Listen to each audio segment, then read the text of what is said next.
گفتگو کے سلسلے کو پھر آگے بڑھاتے ہیں جی. اچھا منصور صاحب، ایک بات ہے کہ ہم یہ باتیں اکثر کرتے ہیں جی کہ وہ حکومت کہتی ہے آئیں ہم سے بات کریں.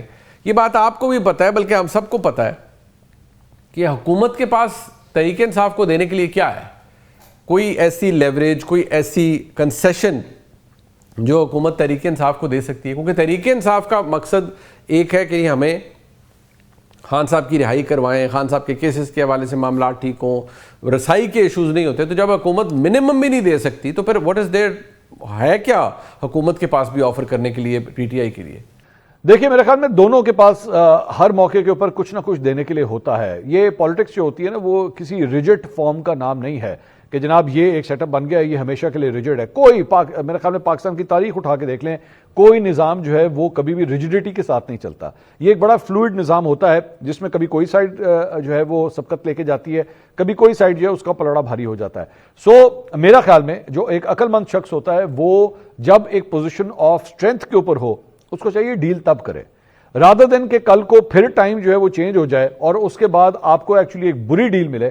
اس سے بہتر ہے جب آپ پوزیشن آف اسٹرینتھ کے اندر ہے، ڈیل آپ تب کر لیں تاکہ فیور میں آپ کی بات ہو، ورنہ کل کو حالات کیا تبدیل ہو. بالکل اسی طرح مثال کے طور پہ آپ اپنی ایک گاڑی سیل کرنا چاہتے ہیں، آپ مارکیٹ کے اندر پرائس اس کی 95 لاکھ ہے، آپ اس کی ڈیمانڈ کرتے ہیں جی 1 کروڑ 5 لاکھ، آپ کو پھر بھی مارکیٹ کی پرائس سے بھی اوپر لیٹ سے 98 لاکھ کی آپ کو آفر ہو جاتی ہے، لیکن آپ کہتے ہیں نہیں میں تو نہیں بیچوں گا کیونکہ میں تو 1 کروڑ سے اوپر ہی لے کے جاؤں گا. مارکیٹ کا ریٹ 95 لاکھ ہے، آپ کو 98 کی آفر ہوگی لیکن پھر بھی آپ نہیں دے رہے. تو بہتر یہ ہے کہ اس وقت سوچتے ہوئے دے دینی چاہیے چیز، اگر مارکیٹ سے تھوڑا سا بہتر آپ کو ریٹ مل رہا ہے.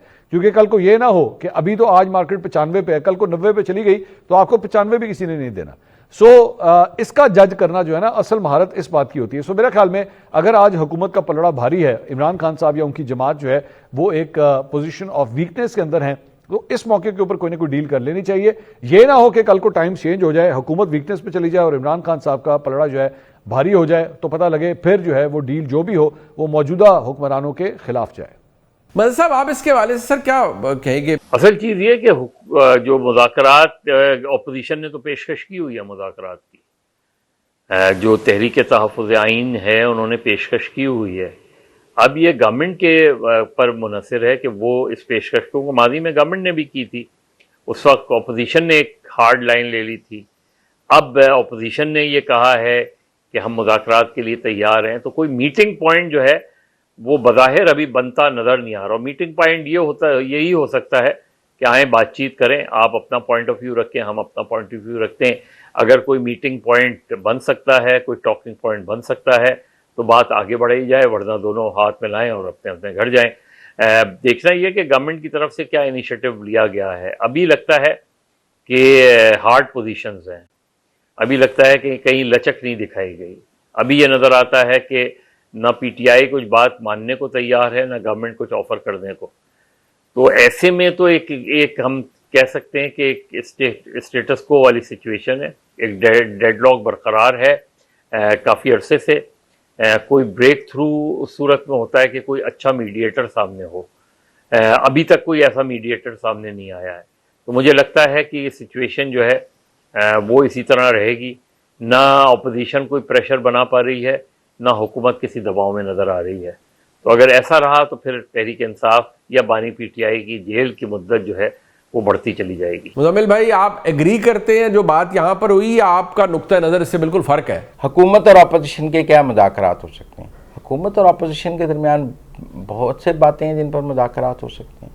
حکومت اور اپوزیشن کے درمیان پارلیمنٹ کو کیسے لے کے آگے چلنا ہے، ملک میں اصلاحات کے حوالے سے بات چیت ہو سکتی ہے، اور ملک میں نئی آئینی ترامیم پر حکومت اور اپوزیشن کی بات ہو سکتی ہے، مشترکہ ایجنڈے کی بات ہو سکتی ہے.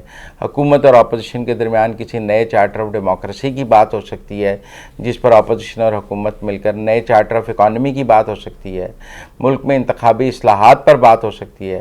لیکن اگر آپ کہیں کہ بات شروع عمران خان کی رہائی سے ہوگی اور ختم بھی عمران خان کی رہائی سے ہوگی تو پھر شاید حکومت اور اپوزیشن کے درمیان کوئی بات نہیں ہو سکتی. حکومت اور اپوزیشن کے درمیان بہت سارے نکات ہیں جن پر بات ہو سکتی ہے، لیکن اس کے لیے اپوزیشن کو عمران خان کی رٹ چھوڑ کے دیگر ایجنڈوں کی طرف اپنا رخ کرنا پڑے گا، تبھی وہ بات چیت ہو سکتی ہے. اچھا ٹورڈز دی اینڈ ایک بات، کیونکہ منصور صاحب میں دیکھ رہا تھا کافی ایکسٹینسولی آپ نے بھی ایران اسرائیل وار کو اس کو کور کیا ہے.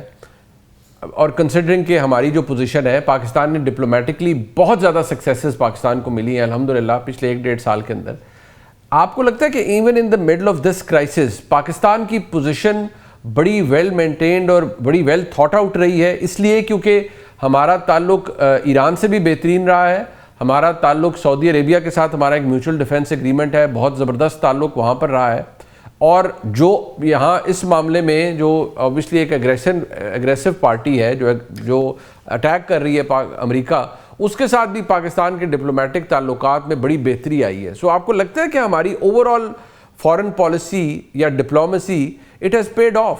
میرا خیال میں پاکستان نے جو اپنی سفارتی لیول کی جو کامیابی ہے, مجھے نہیں یاد پڑتا کہ اتنے سینسٹیو ٹائم کے اندر جو ہے وہ پاکستان نے اتنی شاندار کامیابی فی الحال ابھی تک اپنی جو پوزیشن مینٹین کی ہے, ویری ڈیفیکلٹ پوزیشن, جہاں پہ ایک سائڈ پہ امریکہ کھڑا ہے, ایک سائڈ پہ ایران کھڑا ہے, دونوں کے ساتھ آپ کے تعلقات ہیں, ایک آپ کا پڑوسی ہے, ایک کے صدر کو آپ نوبیل انعام کے لیے نامنیٹ کر چکے ہیں, اس کے پیس بورڈ کا آپ حصہ بننے جا رہے ہیں, اور ساتھ ہی ساتھ جو ہے وہ آپ دونوں کے ساتھ تعلقات برقرار رکھیں. So it is a very very difficult position. زیادہ تر مسلم ممالک جو ہے وہ ایکچولی اس کے اوپر پوزیشن نہیں لے سکے. مطلب مثال کے طور پہ ایران کی جانب سے ان کے اوپر بمباری کی گئی, لیکن اس خطے کے پورے خطے کو اٹھا کے آپ دیکھ لیں, چاہے متحدہ عرب امارات ہو, سعودی عرب ہو, بحرین ہو, کویت ہو, عراق ہو, یو نیم اٹ, اور سب کے اوپر جو ہے وہ ایران کی جانب سے بمباریاں کی گئی ہیں سوائے پاکستان کے. سو میرے خیال میں یہ پاکستان کی بہت بڑی کامیابی ہے, اور میرے خیال میں اب ٹل ناؤ پاکستان نے اپنے کارڈ جو ہیں بالکل درست سمت میں کھیلے ہیں. مذہب سر اس کے اوپر آپ کیا کہیں گے؟ یہ ایک امپورٹنٹ پوائنٹ ہے, بٹ میں چاہ رہا ہوں آپ اس کے اوپر ذرا ڈسپیشنیٹ سا ہمیں تجزیہ دیں کہ آپ کا کیا اوپینین ہے اس حوالے سے. جی, بظاہر تو لگتا ہے کہ پاکستان اب تھوڑا سا سچویشن, تھوڑی سی جنگ جو ہے یہ وسیع ہوئی ہے, جو ایک خطرناک رجحان ہے. یہ جنگ جتنی جلدی ختم ہو اتنا اچھا ہے. یہ ہم کہہ سکتے ہیں کہ یہ مڈل ایسٹ کی ورلڈ وار ہے, یعنی مڈل ایسٹ کی ورلڈ وار کے مڈل ایسٹ, کیونکہ اس سے پورا ساری گلف اسٹیٹ تقریباً متاثر نظر آتی ہیں. تو یہ جو وار آن مڈل ایسٹ ہے, یا مڈل ایسٹ وار اگر ہم اسے کہیں, لیکن ایسا لگ رہا ہے کہ سچویشن خراب سے خراب تر ہو رہی ہے, اور اگر سچویشن زیادہ خراب ہوئی تو ایسا ممکن نہیں ہے کہ پاکستان اس سے اپنے آپ کو دور رکھ سکے. اس لیے پاکستان کی اب تک تو پوری کوشش ہے, اور اب تک تو پاکستان کی پالیسی نے ایران کو بھی ناراض نہیں کیا ہے, اور سعودی عرب کو بھی نہیں, اور چین کو بھی نہیں. تو اب تک کی پالیسی پاکستان کی تو میں سمجھتا ہوں اسٹیبل ہے, سینسیبل پالیسی ہے. ان کی آخر وقت تک کوشش ہونی چاہیے کہ سعودی عرب اور ایران کا جو ہے وہ جھگڑا جو ہے وہ بات چیت کے ذریعے حل ہو نکلے, گلف اسٹیٹس اور ایران ایک دوسرے کے قریب آئیں. اس کے لیے گلف اسٹیٹس کو بھی بہت کچھ کرنا ہے, اور ایران کو بھی. گلف اسٹیٹس کو جو بنیادی چیزیں کرنا ہے, انہیں یہ سوچنا پڑے گا کہ ایران نے جو اٹیک کیا ہے وہ ان ممالک پر اٹیک نہیں کیا, ان ممالک میں موجود امریکی انٹرسٹ پر اٹیک کیا ہے.